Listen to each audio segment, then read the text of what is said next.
This program is brought to you by realestate.com.au. With more homes for sale than anywhere else, realestate.com.au is Australia's #1 address in property.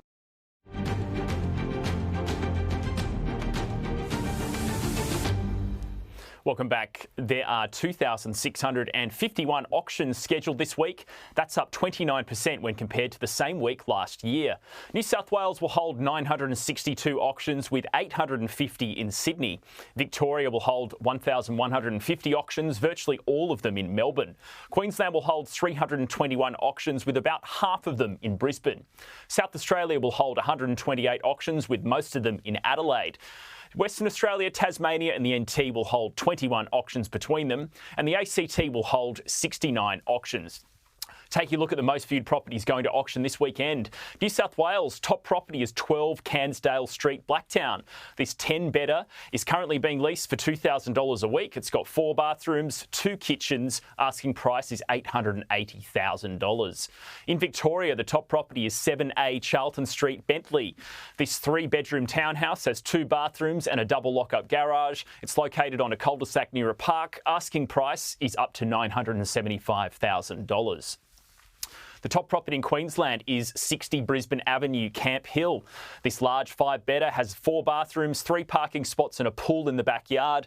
It sits on about 630 square metres and is in Brisbane's eastern suburbs. The top property in South Australia is 5 Baxter Avenue, Surrey Downs. This large 4-bedder has been renovated and has a wide street frontage. It's located in Adelaide. And the top property in Western Australia is 214 York Street. This 3-bedder has 2 bathrooms and is in the central Perth suburb of Subiaco. It has a central dining room and was built in 1990. And the most viewed property on the REA Group website this week is 53 Hines Street, Lilydale in Victoria. This massive 6-bedroom home features sweeping views of the Yarra Valley. The property sits on 2 hectares and is being described as a luxury estate. Inside, there are giant living areas, generously sized bedrooms, 4 bathrooms, parking for 12 cars. There's a large fireplace in the open plan dining area, big kitchen. Outside, there's a deck, fire pit, solar heated pool, tennis court, and 5 acres of gardens. There's also a dam, palm trees, and lots of bushland. Asking price for this one is about $6.4 million. And for more on property, I caught up with Eleanor Creagh from REA Group a little earlier. Yeah, I mean, we're certainly seeing that auction activity is unseasonably strong, and actually activity overall really continuing the stronger trend that we've seen throughout most of this year. So we know that national home prices have just cycled through their 17th consecutive month of growth. Buyer demand remains strong. We're seeing that sales activity is consistently held above levels seen throughout this same period last year. And as a result, sellers are pretty confident. And that's contributing to the uplift in auction activity. At the same time, clearance rates are holding pretty firm despite the uplift in activity. So again, incentivising sellers to bring their properties to auction. We're also seeing that seller confidence reflected in new listings activity, with new listings across our capital cities up around 40% in April, and that trend continued in May. Yeah, pretty crazy, because normally winter, everything cools down and then it's not till the spring selling season the market picks up, but that hasn't happened this year.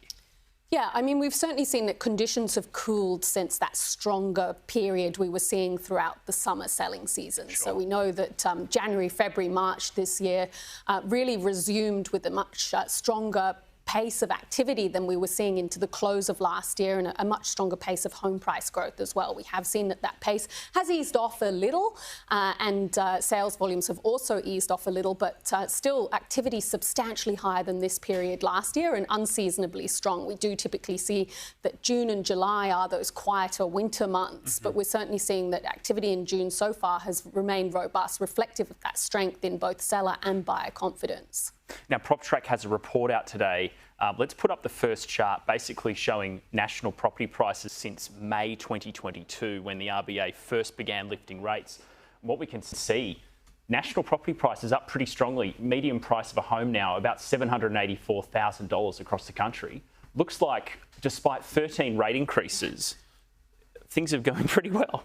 Yeah, I mean, it's really quite remarkable. We know that with that substantial interest rate tightening, maximum borrowing capacities have been reduced by around 30%. Affordability has deteriorated markedly. We saw those huge price rises throughout the pandemic period. Now this significant increase in interest rates, so surging mortgage costs, and at the same time, household income growth just hasn't kept up. But despite all of those factors, the housing market largely is really remaining very resilient in the face of such substantial interest rate tightening. And it's really pointing to the fact that interest rates are not the only driver of or only determinant of housing prices. And there's plenty of other factors that come into play that determine home prices. Now let's have a look at the next chart, which basically pulls out the best performing capital cities since May 2022. And I think the standout is Perth, up almost 30% in value. Why is Perth and Adelaide as well up 21%? Why are they doing so well over the past couple of years? So here we're really seeing that mismatch between supply and demand coming into play in a very extreme way. So Perth home prices up just a little under 30% over the past 2 years. Crazy. Really extraordinary given that surge in interest rates that we've seen and of course that reduction in borrowing capacities. But really it's that profound supply-demand mismatch that is offsetting the downward pressure from interest rate tightening. We know that stock for sale has consistently declined in Perth and Adelaide as a result of the strength in buyer demand. We've got strong population growth. Rental markets in both those capital cities have been incredibly tight throughout this entire 2-year period, with vacancy rates sitting largely below that 1% level. That's incentivised those with the means to purchase sooner than they otherwise would have, and also incentivised investor activity. We know that investor lending at the moment is at record highs in both Western Australia and South Australia, with rental yields being rebuilt as a result of that strong rental price growth. At the same time, those who already own a home are sitting on sizable equity gains with these strong price rises of recent years. That's incentivising upgrade activity. And together with very limited stock for sale and a slowdown in the delivery of new builds, that's really creating this extreme demand-supply mismatch. Now, we've got about 30 seconds left, but last chart shows basically 4 capital cities where prices fell a lot. And I guess Hobart down almost 9%. Is that to do with stock there actually on the way up? Yeah, so the standout here is conditions are very different, and stock levels or total stock on market has increased around 70% in Hobart over that 2-year period, and around 50% in Canberra over that 2-year period. So conditions very different, buyers having a lot more choice. So that downward pressure from interest rate tightening and deterioration in affordability really coming to the forefront of market conditions. Eleanor Creagh, thanks for your time this afternoon. Thank you for having me.